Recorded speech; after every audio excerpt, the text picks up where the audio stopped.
welcome to Forbidden Planet TV. It is Friday the 13th, and what better way to celebrate than chat to Sarah Maria Griffin about all things Eat the Ones You Love and all things horror. Hello Sarah, how's it going? We're really good.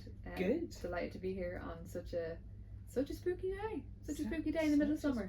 Yeah. It's weird having Friday the 13th when it's so warm, because I kind of forgot for a moment. We're making Summerween happen, isn't it? You know, we're staying spooky in the brightest times. Yes, there we go. So, Eat the Ones You Love. Elevator pitch time. What can you tell, like, it's amazing by the way, but what can you say kind of to encourage people to go and grab their copy? What I would say, it's a little bit, you know, I feel like it's always risky trying to condense a novel into a zing, but if you did want to read a novel that felt like if Little Shop of Horrors was ran through by David Lynch, that is the I guess energetic and kind of narrative essence of this project.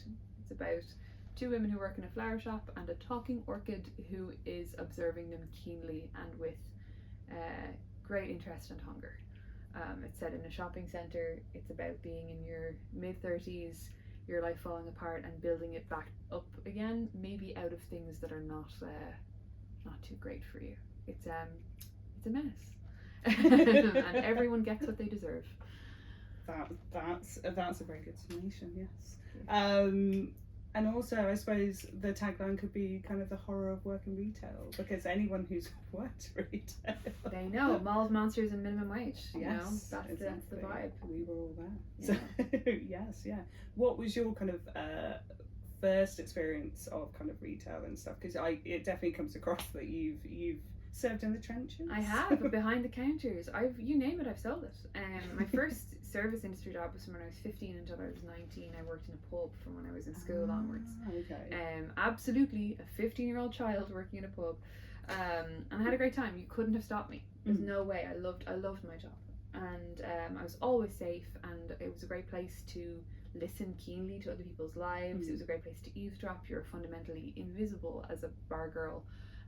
You had a really interesting vantage point on people. My first ever shop job was in a video game shop.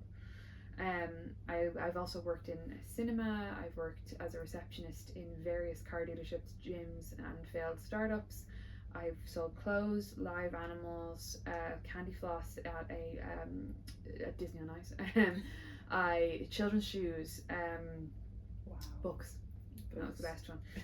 I have worked many retail jobs. I've never been fired, but I've always gotten bored and quit. So I did do, I think in total, about 12 years in service and in retail, and learned a lot, made some fantastic friends, and had some really strange shifts and a lot of really quiet, dull shifts. And in that world, I think I learned probably more about being alive than I did anywhere else.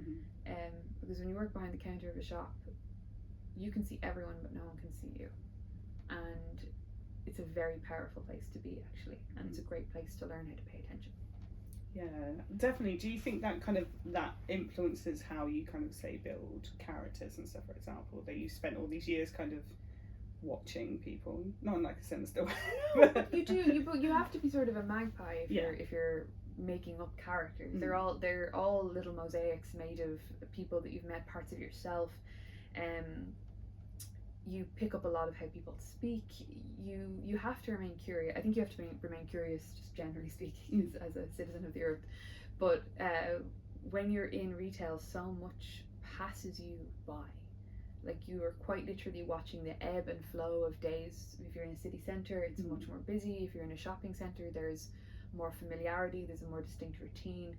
It's a really luxurious position to be in if you're interested in people. You also have to have an incredibly thick skin, because that is where people behave, as we all know, people behave most poorly towards service workers and people in retail. You can catch people in the angriest moments of their day or their week, and they will find a way to inflict it back on a stranger behind a till, or a waitress, or a barmaid, or somebody they see as just part of the furniture as opposed to a person with personhood.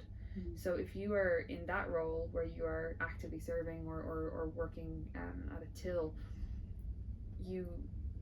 if you have your wits about you, you have such a luxury of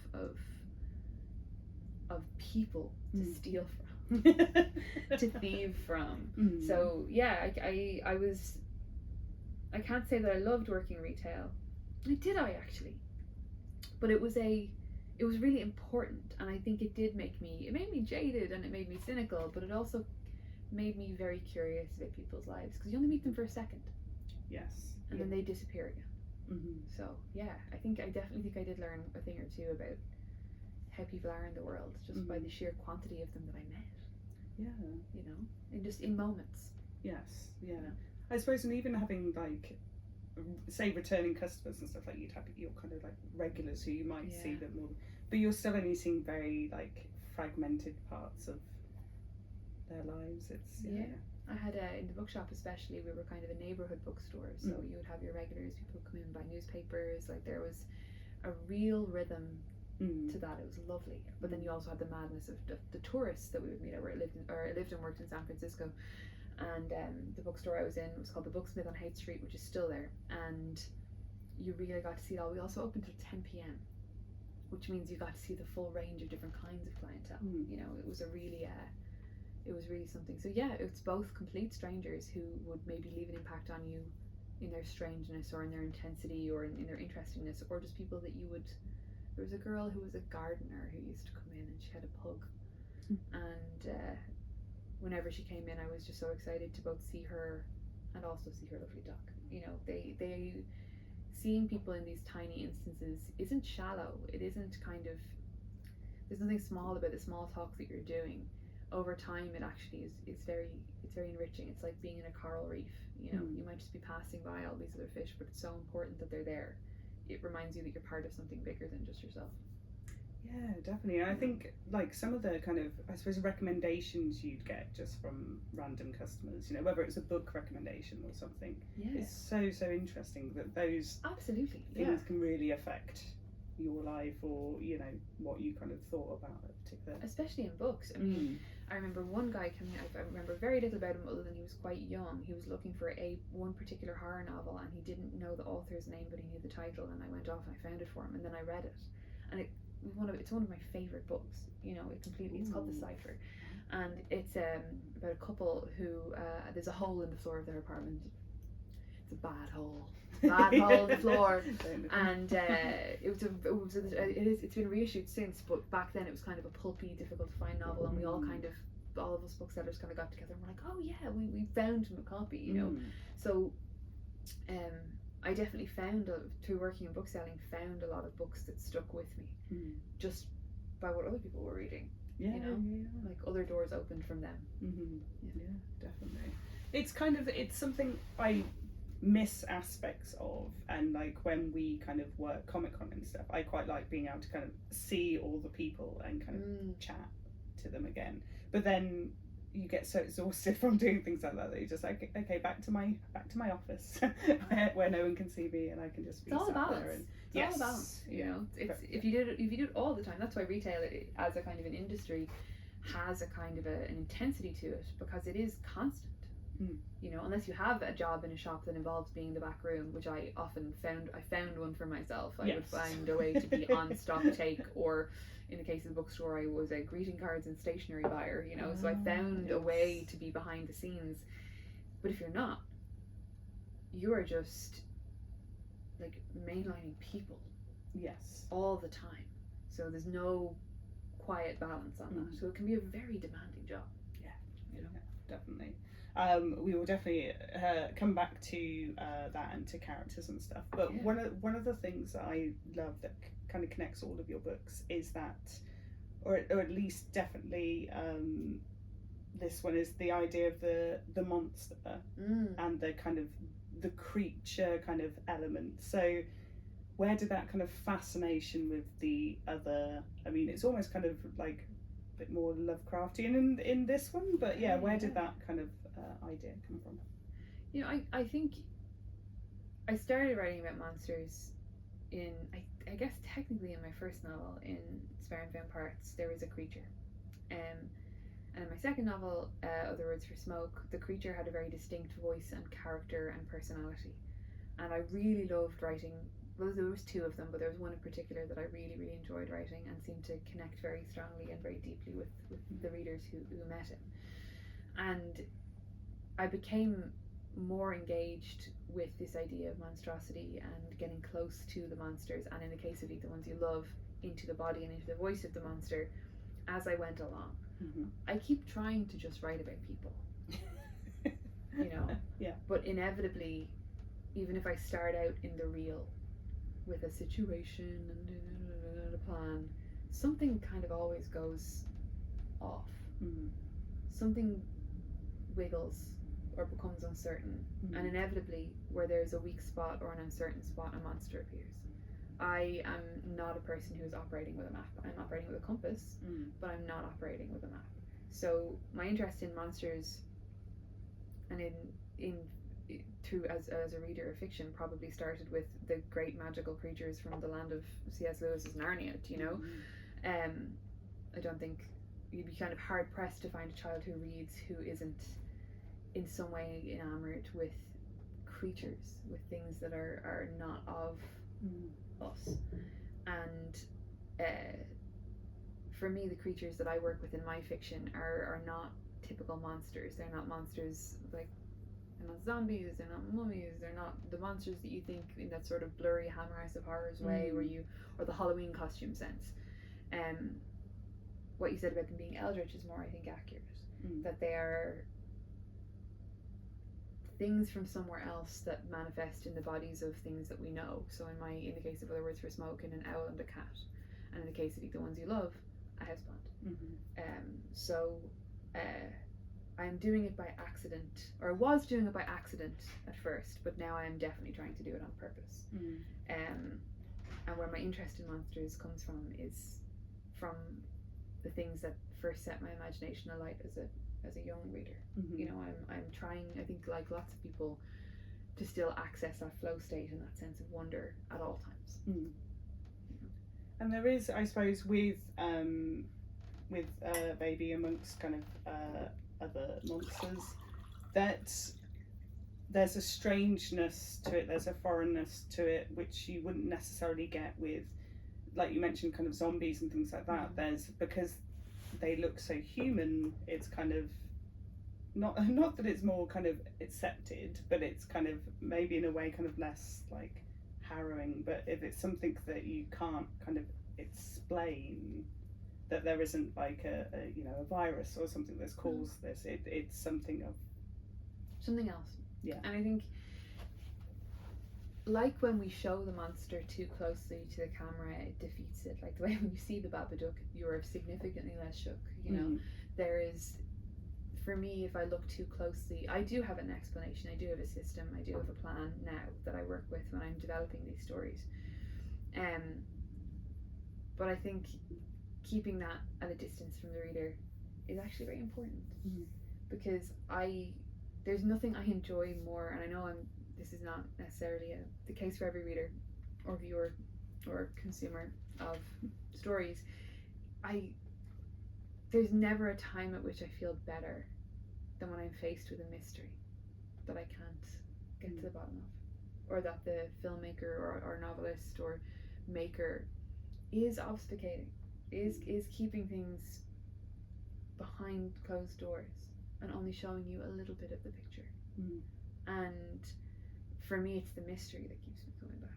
Like, I know to an extent exactly what Baby is.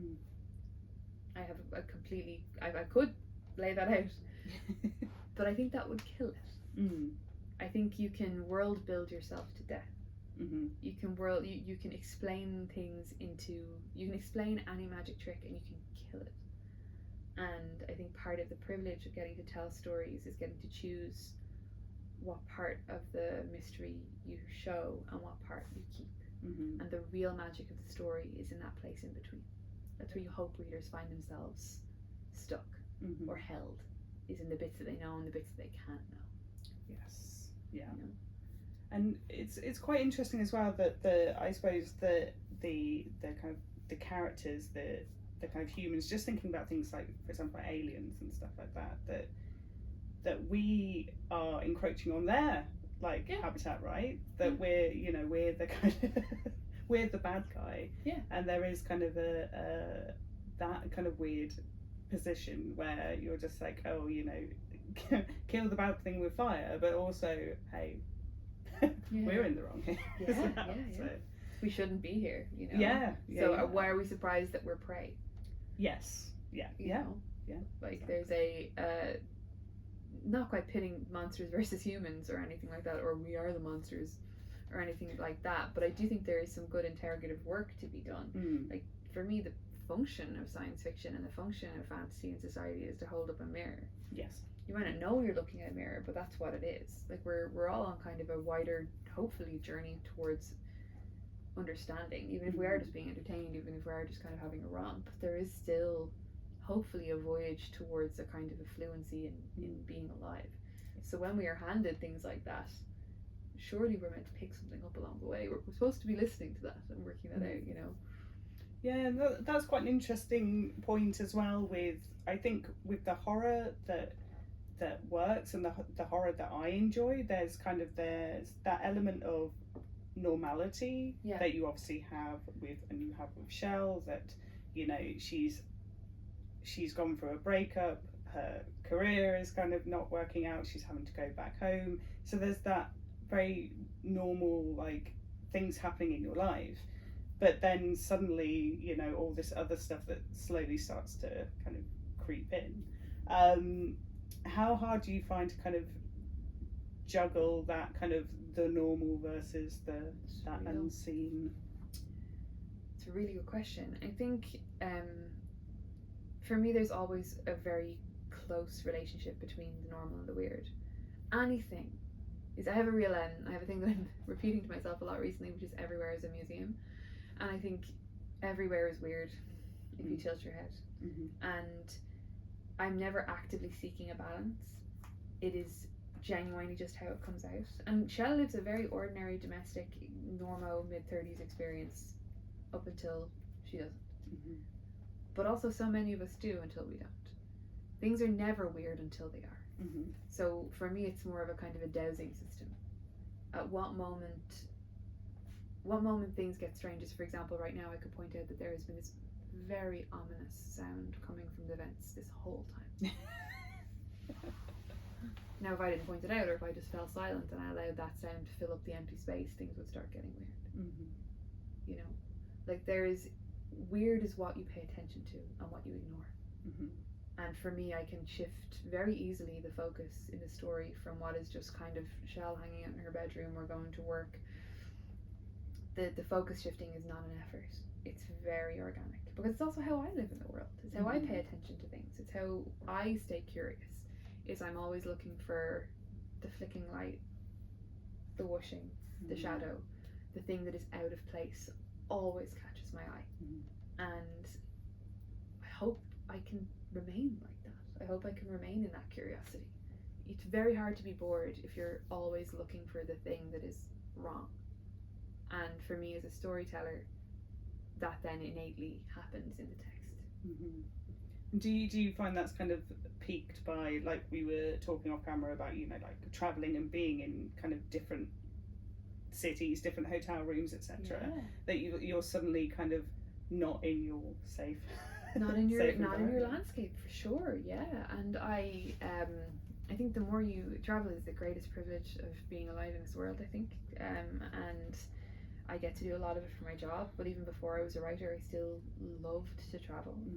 And even when I'm not traveling, even when I'm at home, even when I'm just in the supermarket or in the shopping centre or in a takeaway or in the community pool or wherever I am, I don't know, I feel like it's probably a product of watching a lot of films when I was growing up, and trying to look at everything as a picture, and trying to maybe it's just an innate curiosity.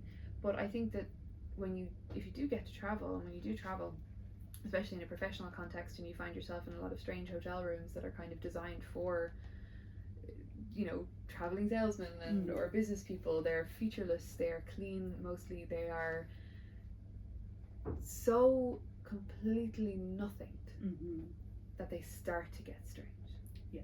Airports, super weird. Mm-hmm. If you pause for 2 minutes in a place where nobody has a second to pause, or nobody wants to look around the airport because they want to distract themselves so heavily from the time that they have to wait for their flight, or they're rushing, nobody's paying attention to that environment. So the people who design it are not really paying attention to it either, which leads you to weird vents, corridors that go nowhere,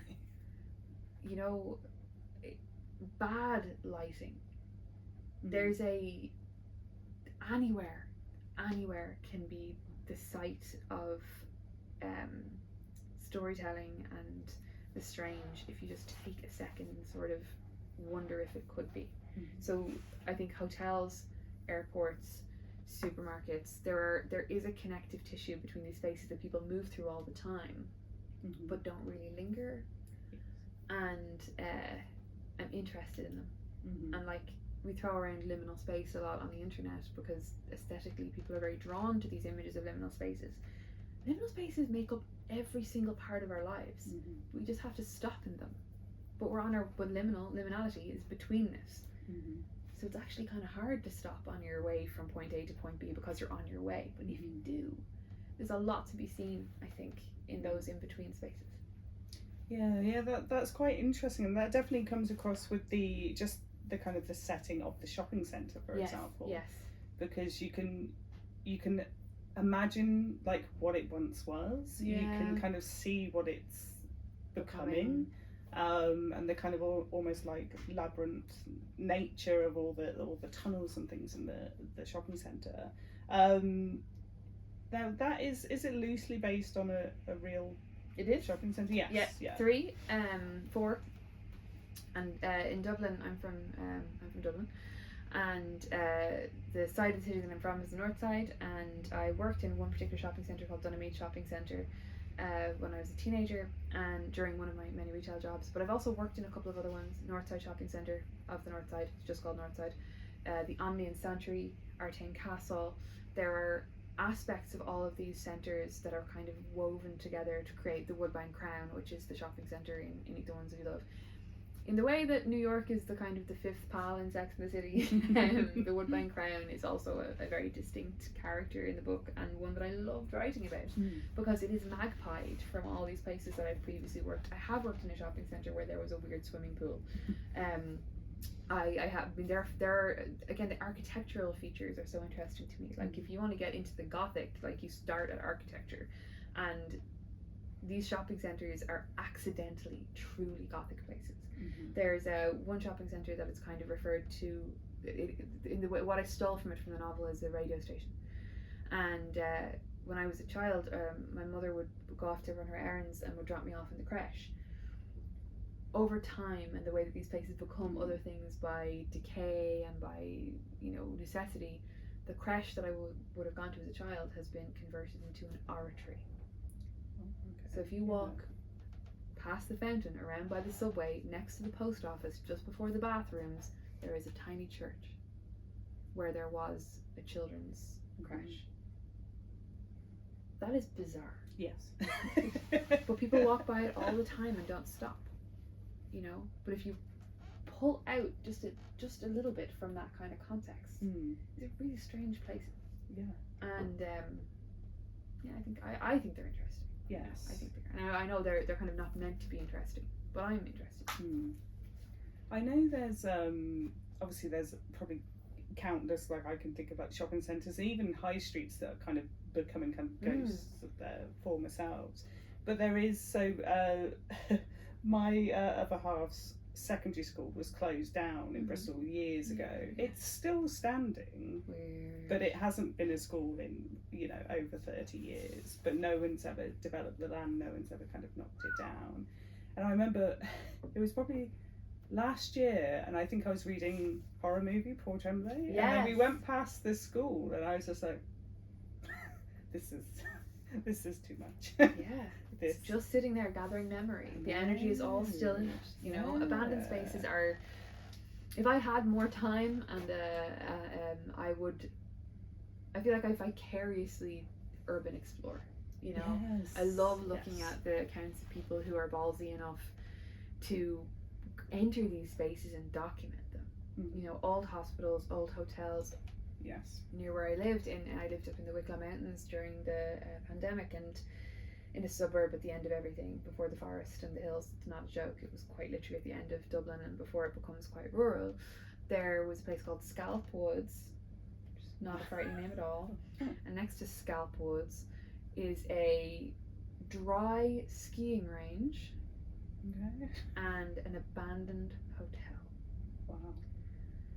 And I used to go up with my dog, and I would stand outside the grounds of the abandoned hotel, and the rooms are almost finished. You could see it, but I could never. I was like, am I just gonna get told to piss off by the security guard?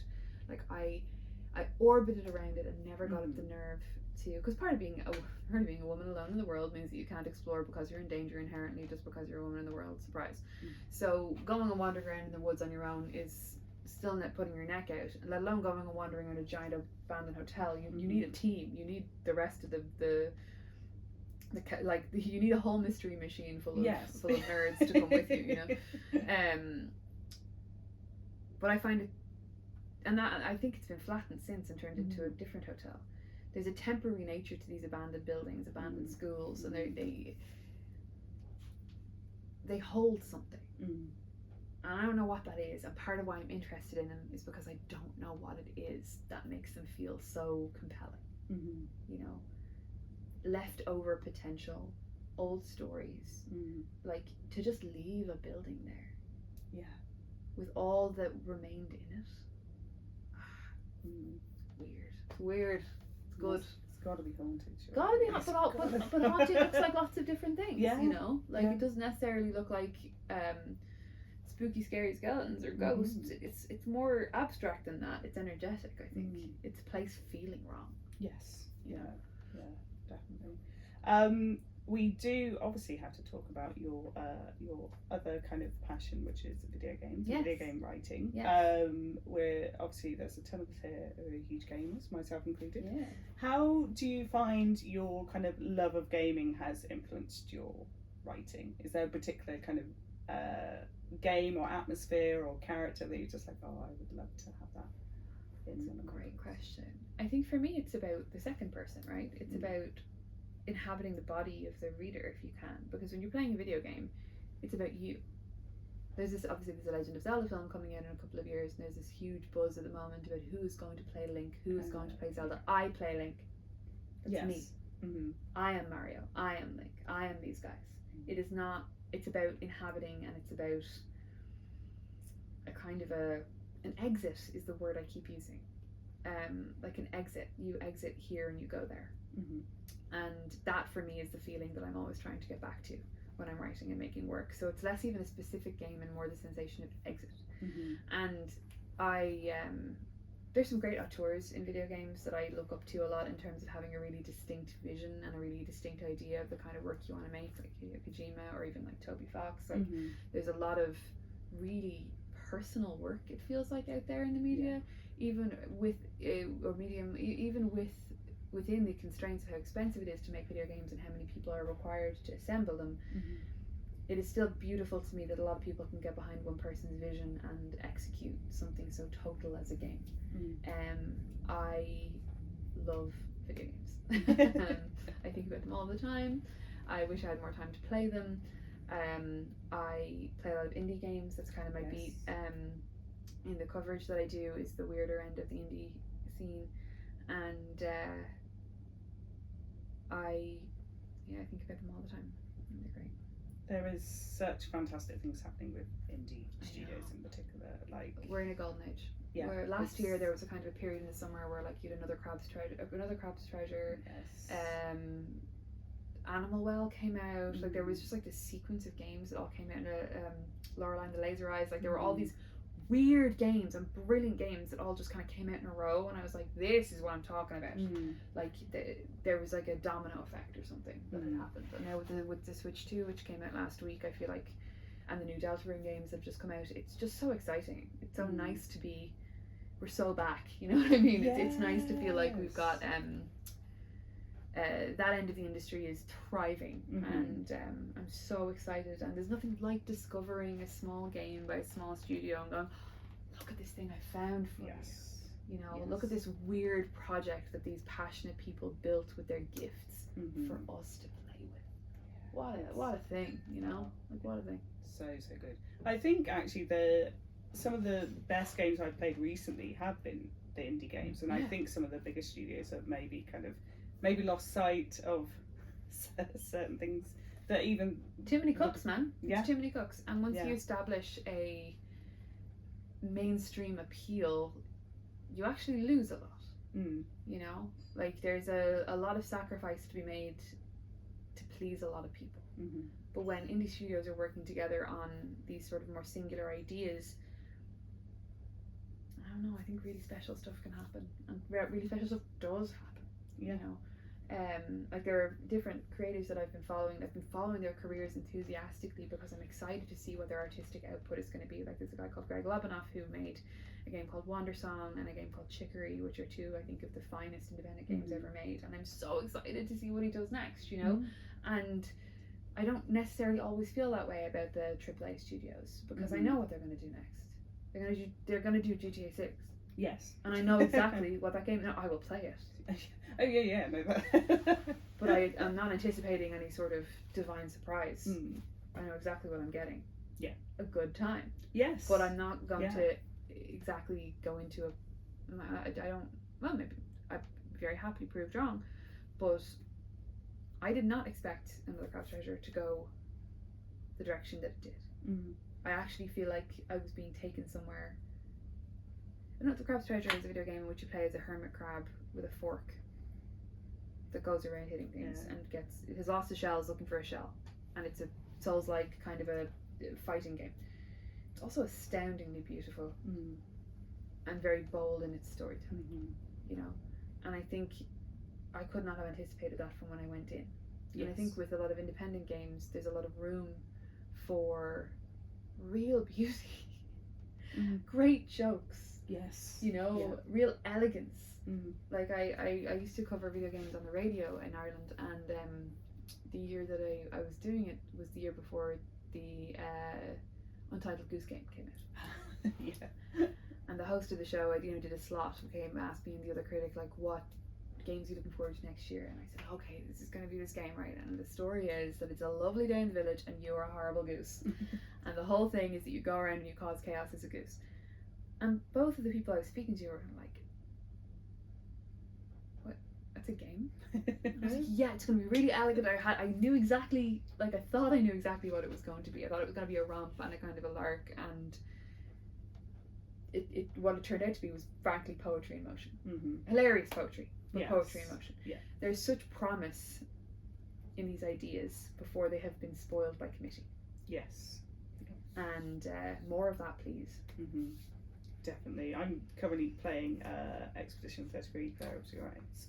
I've heard it's great. I've heard it's beautiful. Absolutely beautiful, and incredible to think that it's just a small, like, French studio.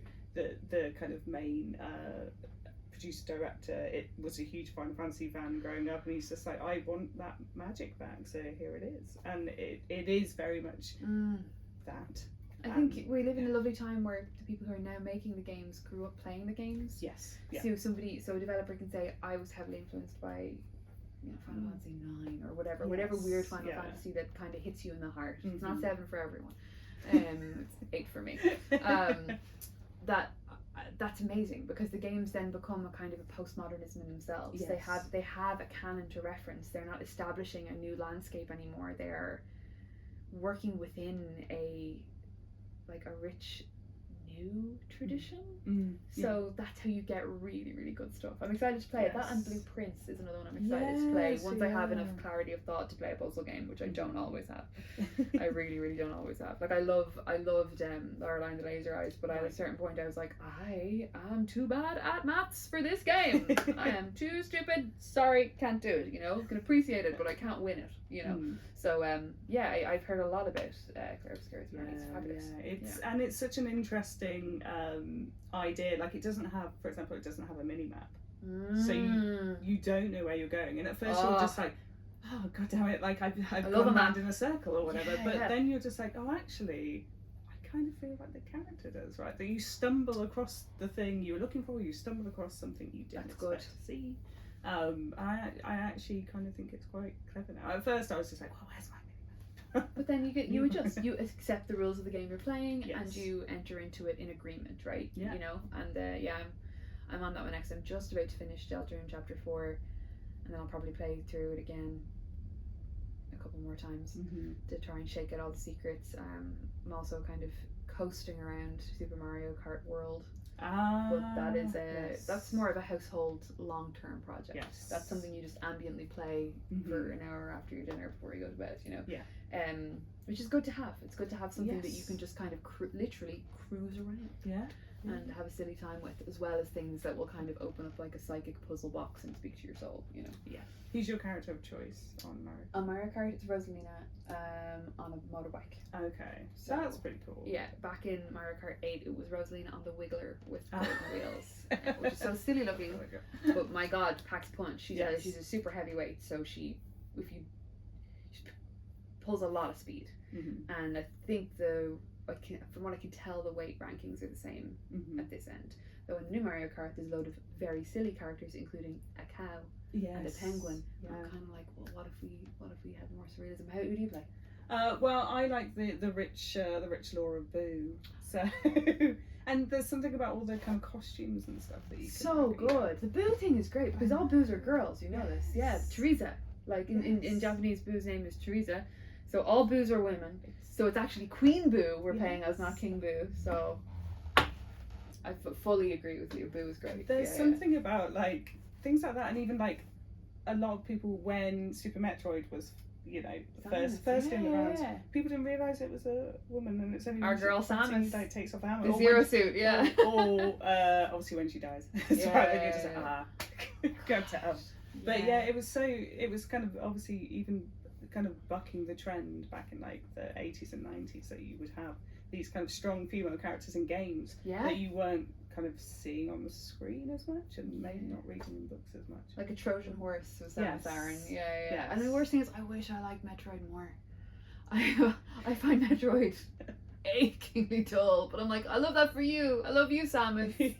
Of the idea of it. So glad you're in there, girl. And you know, save the animals and all that. But I don't. But I'm good for the rest of it. I'm going back. I can go back. I go try it again, and I'm like, oh man, still tough. Boring mazes. So for our last question, so we always like to find out. Well, actually, two last questions. What are you currently working on, and then also what are you reading, watching, and you've already mentioned what you're playing. So yeah. So what I'm reading, I've just finished reading, is a book called Skip Shock by Caroline O'Donoghue, who is a friend of my life. My novel is dedicated to her, so that's a, you know, I guess a caveat. It's her most recent young adult novel, and it is a story about a girl called Margot who is from Cork in Ireland and gets on a train to go to boarding school and falls into a different train. And the world in which she lands operates on a very particular time system. So it is a time travel novel, but it's not a time travel novel. Okay. The train system that she ends up in, the further north you go, the shorter the days are. So the people who live in the northern worlds and northern countries have 2-hour days at the most northern point, or 6-hour days. So everyone ages faster. Oh, okay. The way industry works is different. A lot of oil up there. Things that would normally take a lot of time to generate much faster. But it's largely those short days people die faster. And then in the southern worlds, on the southern end of the train track, the days are 36, 40 hours long. People have long lives. You know, things are much better down there. So Margot, the protagonist, ends up trying to get home via these train tracks and meets a salesman along the way, and finds herself in the center of a revolution between the north and the south. And it's really a novel about how we all don't have the same 24 hours in a day, and what that actually means. I had such a blast with I cannot stop thinking about it. It is so weird, but so keenly written, and it reminds me of Philip Pullman's work. Like, it is really exquisite on a kind of a sentence level, but also the characters are very alive and very true. So it's a banger. It's called Skip Shock. I think everyone should read it. I had a great time. Yeah. Okay, that sounds. Yeah, it's a serious vote of confidence. Yeah. It's a really, really good book. And what am I watching? I'm watching RuPaul's Drag Race endlessly at the moment because I have a very small child. So I am watching season 5 of the UK Drag Race and season 10 of Drag Race All Stars, which is on every week, and it's very intense. It's my sports. So that's what I'm watching. And video games wise, I'm playing the Switch 2. Yes, yeah, you were one of the lucky few to get one. I know, we were on it. We were waiting for that pre-order. It was, pistols at dawn. Yeah, I remember the whole PS5 thing where I was up at like 4 a.m. like checking game. Look, I worked in GameStop during the launch of the Wii. Okay. So I've seen it from the front lines. Yeah. But we were very lucky and very fast, And we will literally play that object until it breaks. Yes. We will play it into infinity. It's our central entertainment system. And that's my current. I'm playing Deltarune Chapter 4.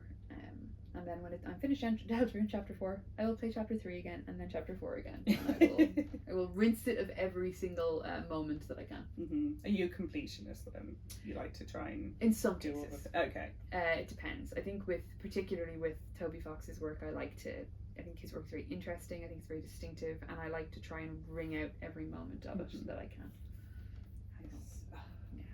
All good stuff. And that book sounds incredible. It's a banger. It's really, really good.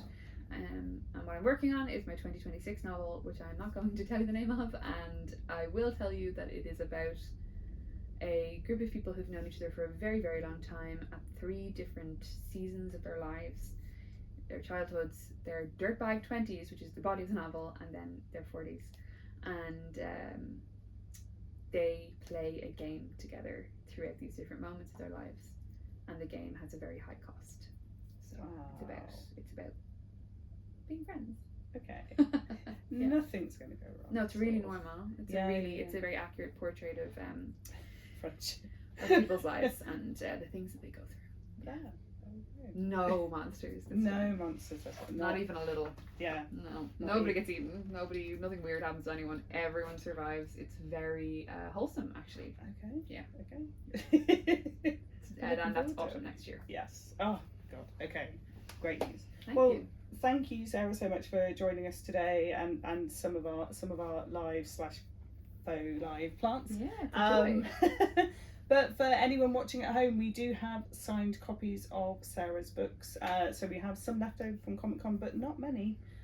So get on that. And hopefully we will have you on again soon and we can discuss more games and more about your next book. Yeah, thank you so much. It's been such a joy. Thanks a million. We'll see you next time. Bye.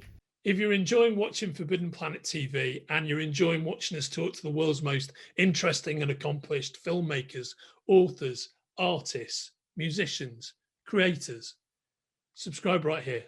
See you soon.